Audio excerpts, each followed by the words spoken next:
ఈ గోదావరి జిల్లాలో విపరీతమైనటువంటి సాగునీరు సమస్య ఉందండి. ఉభయ గోదావరి జిల్లాలో ప్రధానంగా. ఇప్పుడు పొలాలు ఏ దశలో ఉన్నాయంటే నాట్లు అంటే దాన్ని ఏమంటారు, ఆ నాట్లు వేసే దశలో ఉన్నాయి. నారుమళ్ళు కంప్లీట్ అయిపోయాయి. ఇంకా ఊడ్పులు కూడా మొదలు పెట్టేశారు. అయితే ఇప్పుడు బురద పదును ఒక మిల్లీమీటరు లోతులో పొలంలో నీరు అనేది చాలా అవసరం. అయితే ఇప్పుడు పరిస్థితి ఎలా ఉందంటే నారుమళ్ళు వేసిన పొలాలు బేట్లు తీసేసే పరిస్థితి వచ్చేసింది. ఎక్కడికక్కడ కూడా బేట్లు తీసేసి చాలా దారుణమైన పరిస్థితి ఉంది. అయితే ఈ విషయం నాకు చాలామంది రైతులు కంప్లైంట్ చేశారు.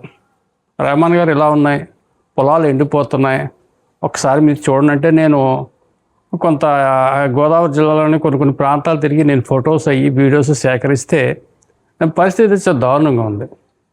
దీంతో నేను డిపార్ట్మెంట్ వాళ్ళని అడిగితే వాళ్ళు ఏమన్నారంటే 4500 క్యూసెక్కులు నీరు గోదావరి దిగువ ప్రాంతానికి వస్తుంది.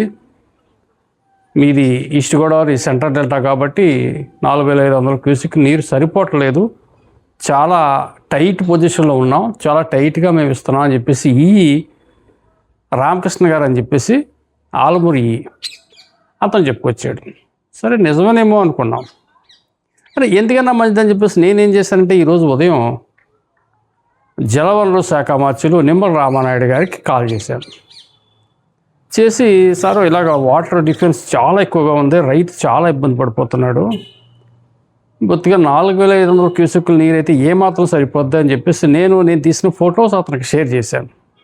అతను నాతో మాట్లాడుతూనే ఫొటోస్ చూశాడు. అతను చాలా హీట్ అయిపోయి, అలా కదా రెహమాన్ గారు, మేము ఫస్ట్లో 11500 క్యూసెక్కుల నీరు ఇచ్చాం, ఇది సరిపోదంటే దాన్ని 14500 క్యూసెక్కులకి తీసుకెళ్ళాం, ఈ సబ్సిడెంట్గా ఉభయ గోదావరి జిల్లాలో మొత్తం సరిపోతుంది, ఎక్కడా కూడా మారుమూల శివారు ప్రాంతంలో కూడా ఒక సెంటు భూమి కూడా ఎండిపోవడానికి ఛాన్స్ లేదు, మరి ఇది ఎలా జరుగుతుందో మేము చూద్దాం అని చెప్పేసి ఆ రామకృష్ణ నెంబర్ నా దగ్గర తీసుకుని అతను గారికి ఫోన్ చేశారు. చేసి ఏంటిది రైతు ఎందుకు ఇలా ఇబ్బంది పడుతున్నాడు, దారుణంగా ఉంది కదా పరిస్థితి అని చెప్పేసి అతను అడిగితే అతను కూడా ఏదో చెప్పబోతే రామనాయుడు గారు, జనరల్గా రామనాయుడు గారు అంటే వెరీ సబ్జెక్ట్ మోటివ్, కష్టజీవి, మంచి నాయకుడు, రాష్ట్రంలో సైకిల్ మీద తిరిగే నాయకుడు ఎవరు అంటే రామనాయుడు గారి పేరు వస్తుంది, ప్రజల్లో నిత్యం మమేకమైన నాయకుడు ఎవరు అంటే రామనాయుడు గారి పేరు వస్తుంది, మచ్చలేని నాయకుడు ఎవరు అంటే రామనాయుడు గారి పేరు వస్తుంది, మృదు స్వభావి, అందరితోటి మంచిగా పోయే వ్యక్తి ఎవరంటే రామనాయుడు గారి పేరు వస్తుంది, అధిష్టానంలో పేరు ఎవరికి ఉందంటే రామనాయుడు గారికి ఉంది. అటువంటి వ్యక్తి ముందు ఒక ఆఫీసర్ ఏదేదో చెప్పేస్తే అతను నమ్మడు కదా, అతను ఎడ్యుకేటెడ్.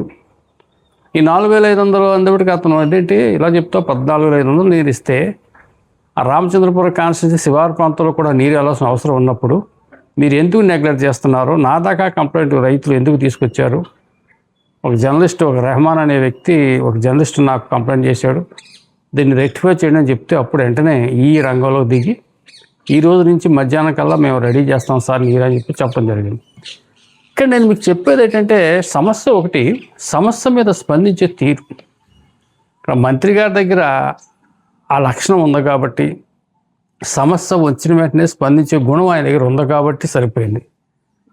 యథా రాజా తథా ప్రజ అన్నట్టు అధికారులు ఏ విధంగా నిర్లక్ష్యం వహించారు, అలాగే నాయకుడు కూడా నిర్లక్ష్యం వహిస్తే, పాలకులు కూడా నిర్లక్ష్యం వస్తే పోయేది ఎవరు, రైతు. ఈ రోజున మరి చంద్రబాబు నాయుడు గారు గవర్నమెంట్లో ఇరిగేషన్కి ఎంతో ప్రాధాన్యత ఉంది. గత సంవత్సరం అంటే ఈ 2 సంవత్సరాలు చూసుకుంటే ఎక్కడా కూడా నీటి ఇబ్బంది అనేది లేదు. ఈ సంవత్సరం వర్షాభావం వల్ల నీటి ఇబ్బంది వచ్చింది, అయినా దాన్ని అధిగమించి ఎంత వర్షాభావం ఉన్నా చినుకు కూడా పడకపోయినా ఆ నీటిని ఏదో రకంగా మేము రప్పించి రైతుకి ఇబ్బంది లేకుండా చేస్తామని చెప్పేసి కూటమి ప్రభుత్వం తరఫున రామనాయుడు గారు హామీ ఇచ్చారు. ఆయన హామీ మేరకు పనిచేసుకుంటూ పోతున్నారు. అయితే దాన్ని మనం చేయాల్సింది ఎవరు, పూర్తిగా అధికారులు చేయాలి. నాయకులు పైనుంచి నీరు తెస్తారండి. 14500 క్యూసెక్కుల నీరు రామనాయుడు గారు విడిచిపెట్టినప్పుడు దాన్ని అన్ని పంట బోధలకి, పంట కాలువలకి, ఇరిగేషన్ లాకుల ద్వారా వెళ్తున్నాయా లేదా ఎప్పటికప్పుడు మానిటరింగ్ చేసేవాళ్ళు ఎవరు, ఇరిగేషన్ డిపార్ట్మెంట్. ఆ మానిటరింగ్ లేదు ఇక్కడ. సో ఏదో నాకేదో కొద్ది మినిస్టర్ గారితో పరిచయం ఉంది కాబట్టి నేను చెప్పేశాను, ఇది ప్రతి చోట జరగదు కదా. కాబట్టి నేను చెప్పేది అయితే అధికారులు, ప్రభుత్వం ఎంత కష్టపడుతుందో అధికారులు కూడా అంతే కష్టపడి ఈ రైతు విషయంలో కొద్ది జాగ్రత్త తీసుకోవాల్సిన అవసరం ఎంతైనా ఉంది. Thank you. హలో, తెలుగు రాజ్యం ఛానల్ చూస్తున్నారా? సామాజిక, రాజకీయ జీవన చిత్రణే తెలుగు రాజ్యం. అతిశయోక్తులు, అసత్యాలు ఉండవు. రాజకీయ కోణం కాదు, ప్రజా కోణమే కొలబద్ద. తెలుగు రాజ్యం వీక్షణ మీ ఉత్తమ అభిరుచికి నిదర్శనం.